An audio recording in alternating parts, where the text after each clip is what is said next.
नमस्कार बच्चों, आज का अपना लेक्चर नंबर 40 चैप्टर 5 है हमारा रिटायरमेंट और दैट ऑफ अ पार्टनर। इसमें आज का जो हम टॉपिक करेंगे वो करेंगे पार्टनर जो रिटायर हो रहा है उसका लोन अकाउंट कैसे बनाते हैं। ये कुछ इन्फॉर्मेशन गिवन है यहाँ पर। ABC are partners. A retire कब रिटायर हो रहा है? 1 अप्रैल 2012 को। Amount due to A rupees 80,000। जब हम सारी एडजस्टमेंट कर लेते हैं पार्टनर्स कैपिटल अकाउंट में और जो अमाउंट ड्यू होती है आफ्टर ऑल एडजस्टमेंट, तो वो अमाउंट है जो रिटायरिंग पार्टनर को देनी है वो है 80,000। This amount transfer to A's loan. अब यहाँ पर 80,000 को उसको कैश में पे नहीं कर रहे, जिसकी हम जर्नल एंट्री क्या करते थे, A's capital account debit to, या जो भी पार्टनर रिटायर हो रहा होता था retired partners capital account debit to cash, जब हम उसको कैश में पे कर देते थे। अब यहाँ पर हम उसको कैश में पे नहीं कर रहे, हम उसके लोन अकाउंट में ट्रांसफर कर रहे हैं। This amount will pay in 4 yearly instalment. 4 instalment में पे करेंगे प्लस इंटरेस्ट 10% पर एनम। 80,000 को जब 4 इंस्टॉलमेंट में पे करेंगे, हमें मेंशन होगा कि कैसे पे करना है। कुछ भी इंफॉर्मेशन गिवन हो सकती है, जरूरी नहीं है कि ऐसी हमेशा इक्वल इंस्टॉलमेंट आए। अब यहाँ पर 20,000 हो गया 4 इंस्टॉलमेंट में, मतलब 20,000 हर साल देना है, साथ में 10% इंटरेस्ट देना है। अब लोन अकाउंट को शुरू करने से पहले कुछ इसकी जो बेसिक जर्नल एंट्री है वो हम पढ़ते हैं। सबसे पहले जब when A's capital transfer to his loan account, सबसे पहले जब ए की कैपिटल को हम उसके लोन अकाउंट में ट्रांसफर कर रहे हैं तो क्या जर्नल एंट्री करेंगे? ए रिटायर हो रहा है, A's capital account debit to 80,000 से टू एज लोन। यहाँ पर ए को हमने क्या किया है, क्रेडिट किया है। क्यों? क्योंकि यह फर्म की लाइबिलिटी हो जाएगी, लाइबिलिटी को हमेशा क्रेडिट करते हैं। जब interest on loan will be due, अब यहाँ पर विल बी ड्यू, यहाँ पर जब वो ड्यू होगी, जब इंटरेस्ट ऑन लोन ड्यू होगी तो हम क्या है जर्नल एंट्री पास करेंगे। जब ड्यू करेंगे तो वो eight the end of the year होगा, एक साल जब खत्म हो रहा है। जैसे हम डेप्रिसिएशन वाले में करते थे, डेप्रिसिएशन अमाउंट को हम ड्यू करते थे, डेप्रिसिएशन टू मशीनरी या फिक्स एसेट जो भी। यहाँ पर भी हम क्या करेंगे, interest on loan account debit to A's loan account. ये हमने क्या किया, यहाँ पर अमाउंट को ड्यू किया है। अब हम क्या करेंगे, when interest on loan plus instalment pay. अब यहाँ पर at the end of the year ही ये ड्यू होता है, at the end of the year ही हम इसको पे करते हैं। तो हम क्या करेंगे, interest on loan account, interest on loan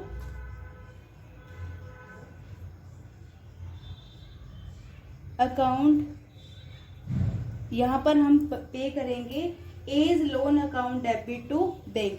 plus में कौन कौन सी अमाउंट लिखेंगे, इंटरेस्ट की भी अमाउंट लिखेंगे और हम यहाँ पर जो इक्वल इंस्टॉलमेंट आ रही है, ईयरली इंस्टॉलमेंट आ रही है, उसको भी लिखेंगे। दोनों को प्लस करके हम क्या कर देंगे, टू बैंक, उसको पे कर देंगे। क्या जर्नल एंट्री होगी, एज, यहाँ पर स्पेस नहीं है इसलिए ऐसे सुन लो, as loan account debit to bank. उसमें दोनों अमाउंट होगी, फिर से बता रही हूँ कौन कौन सी, इंस्टॉलमेंट की भी और इंटरेस्ट ड्यू की भी, इंस्टॉलमेंट की भी और इंटरेस्ट ड्यू की भी, दोनों को प्लस कर देंगे। तो हम क्या कर देंगे, A's loan account debit to bank account, ये हो जाएगी जर्नल एंट्री। ठीक है, अब हम सम करना स्टार्ट करते हैं। फर्स्ट ऑफ ऑल हमने क्या करना है, ए की कैपिटल को ए के लोन अकाउंट में ट्रांसफर करना है। कब करना है, 2012। 1 अप्रैल को ए रिटायर हो रहा है तो हम क्या कर देंगे, बाय एज कैपिटल अकाउंट 80,000। अब 2013 31 मार्च को अब हम यहाँ पर at the end of the year interest on loan को ड्यू करेंगे। Interest on rupees 80,000 eight the rate 10% per annum. तो यहाँ पर कितना आ गया, 8,000 आ गया। ठीक है। अब यहाँ पर हमने क्या करना था, एट द एंड फिर ड्यू करने के बाद हम यहाँ क्या करेंगे, पे करेंगे 2013 31 मार्च टू बैंक अकाउंट। इसमें क्या क्या पे करेंगे, एक तो 8,000 और एक जो हमारी फर्स्ट इंस्टॉलमेंट थी वो, दोनों को मिलाकर हम क्या कर देंगे, पे कर देंगे। 28,000 हमारी यहाँ पर वैल्यू आ जाएगी। अब यहाँ पर इसकी कितनी आ रही है, 88,000 और इसको हम यहाँ पर 28,000 31 मार्च, यहाँ पर इसका क्या निकाल देंगे, बैलेंस सीडी निकाल देंगे। तो यहाँ जाएगा इसका 60,000, 88,000, ये हमारा अकाउंट क्लोज हो गया। अब सेकंड जो नेक्स्ट ईयर हमारा 1 अप्रैल 2013 को ही क्या होगा, हम इस बैलेंस सीडी को क्या करेंगे, बैलेंस बीडी। तो यहाँ पे क्या कर देंगे, बाय बैलेंस बीडी। अब है हमारे पास ये 60,000। अब जब इंटरेस्ट लगेगा इसके ऊपर नहीं लगेगा, ये लगेगा 60,000 के ऊपर। तो ये हमारा आ जाएगा 2014 31 March at the end of the year by interest on ₹60,000 at the rate 10% per annum. तो ये हो जाएगा हमारा 6,000। अब यहाँ पर हम क्या करेंगे, 2014 31 मार्च को हम यहाँ पर पे करेंगे। क्या क्या अमाउंट पे करेंगे, इंटरेस्ट ऑन लोन और 20,000 जो एनुअल इंस्टॉलमेंट बनती है उसको मिला के हम क्या कर देंगे, 26,000 को पे कर देंगे। और फिर यहाँ पर 31 मार्च को टू बैलेंस सीडी निकाल देंगे। ये हमारा आ जाएगा, ये है 66,000 में से जब हम 26,000 को माइनस करेंगे तो हमारा बैलेंस सीडी आ जाएगा 46,000। ये यहाँ पर हमारा 2 इंस्टॉलमेंट पे हो गई। अब हमारा आ रहा है ये 2014 का 1 अप्रैल बाय बैलेंस बीडी, कितना, 40,000। अब हम क्या करेंगे, eight the end of the year 31 मार्च को bye interest on ₹40,000 eight the rate 10% per annum. तो ये आ जाएगा हमारा 4,000। अब यहाँ पर 2015 31 मार्च को ही हम ये पे कर देंगे टू बैंक अकाउंट। क्या क्या पे करेंगे, हमारी इंस्टॉलमेंट चल रही थी 20,000 प्लस में 4,000, इसको हमने पे कर दिया 24,000। अब यहाँ पर फिर हम 31 मार्च को टू बैलेंस सीडी निकालेंगे। तो ये हमारा वैल्यू आ रहा था 44,000। 44,000 में से जब हम 24,000 को माइनस करेंगे तो आ जाएगा ये हमारा 20,000। अब नेक्स्ट हमारा 1 साल का और रह गया। 1 अप्रैल 2015 को हम फिर से बैलेंस को ब्रॉट डाउन करेंगे। 2015 1 April by balance BD 20,000। 3 instalment हमने पे कर दी। 2016 31 March at the end of the year हम इंटरेस्ट को ड्यू करेंगे by interest on ₹20,000 at the rate 10%। आ जाएगा हमारा 2,000। अब यहाँ पर बन गया हमारा 22,000। अब हमने लास्ट इंस्टॉलमेंट है और हमारी इंस्टॉलमेंट कितनी जाती है, 20,000 पर हमें यहाँ पर इंटरेस्ट भी पे करना होगा। तो ये हम पे कर देंगे दोनों को मिला के टू बैंक।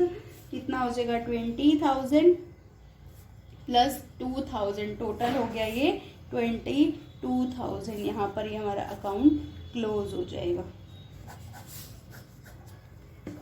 ठीक है, ऐसे जरूरी नहीं है कि यहाँ पर इक्वल इंस्टॉलमेंट भी है, वो आपको अकॉर्डिंग टू क्वेश्चन करना होगा। ओके, अब है हमारा नेक्स्ट टॉपिक हिडन गुडविल का। हिडन गुडविल हम पहले भी कर चुके हैं, एक बार और रिटायरमेंट के केस में देख लो कैसे करेंगे। यहाँ पर क्या होगा कि जो हमारा रिटायर्ड पार्टनर होगा उसको कुछ ना कुछ अमाउंट ड्यू होगी।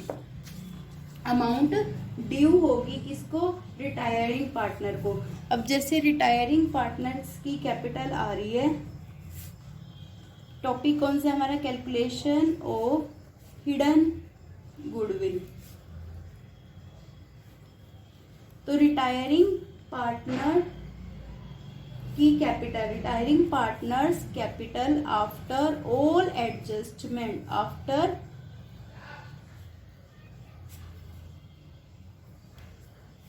ऑल एडजस्टमेंट कितनी आ गई? After all adjustment retiring partner की कैपिटल आ गई 4,50,000। ठीक है, अब उसको ड्यू कितनी कर रहे हैं? ए जो रिमेनिंग पार्टनर्स हो जाएंगे वो उसको पे कर रहे हैं 5 लाख।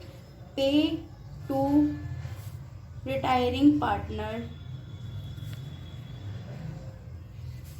5 लाख। अब यहाँ पर 5 लाख पे कर रहे हैं, जबकि एक्चुअल में बन कितनी रही है उनकी?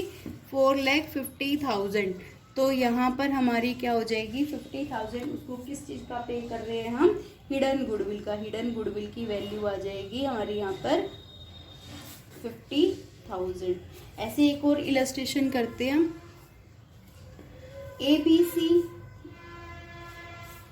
बी और सी, इनका प्रॉफिट शेयरिंग रेशियो है 1:2 रेशियो और 3।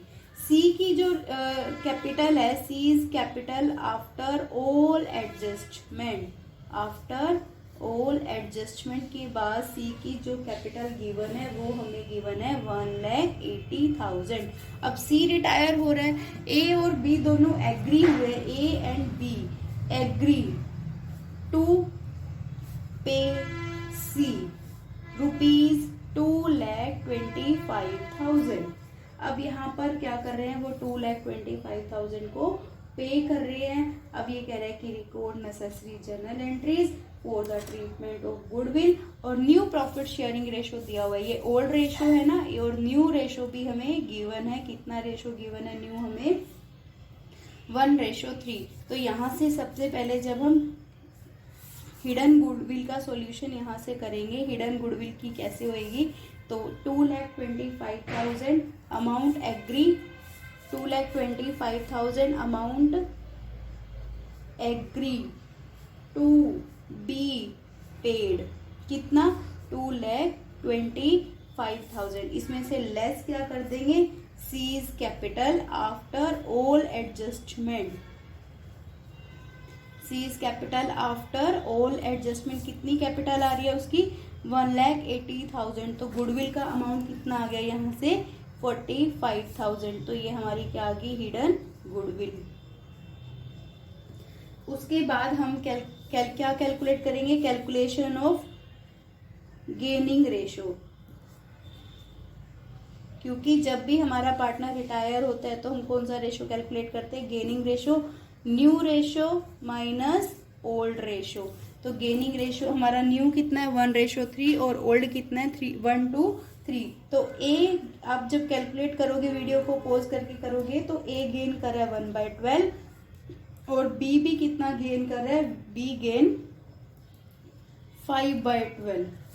ठीक है, अब सी का रेशो कितना है? अब हिडन गुडविल कितनी है? 45,000। तो ये सारा जो सारा अमाउंट है ये सी की गुडविल है, तो सी ये पूरी की पूरी गुडविल सी लेकर जाएगा। किस रेशो में लेके जाएगा? ए और बी गेन कर रहे हैं, तो यहाँ पर हम जर्नल एंट्री क्या पास करेंगे?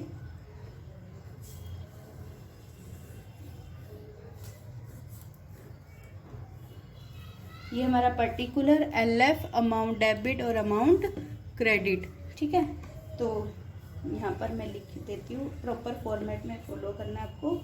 और यहाँ पर हमारा डेट,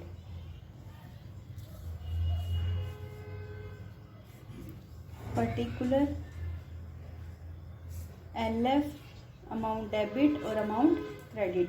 अब यहाँ पर A will be debited, A account debited, as capital account debit, B's capital account debit. Retire कौन हो रहा है? सी, तो सीज कैपिटल अकाउंट क्या हो जाएगा? क्रेडिट। कितने से? 45,000। 45,000 को 1:5 हम यहाँ पर ये करेंगे तो कितना आ जाएगा? ये 7,500 और ये आ जाएगा 37,500। ठीक है, अब यहाँ से नरेशन क्या लिखोगे? C's share of goodwill adjusted to the capital account of A and B in their gaining ratio that is 1:5। ठीक है, इसके बाद आपके सारे सम हो जाएंगे। अब यहाँ से अपना जो लास्ट टॉपिक रह जाएगा वो है death of a partner. Next lecture में आपको मैं वो करा दूंगी और चैप्टर यहाँ से फिर कंप्लीट हो जाएगा। Okay, thank you.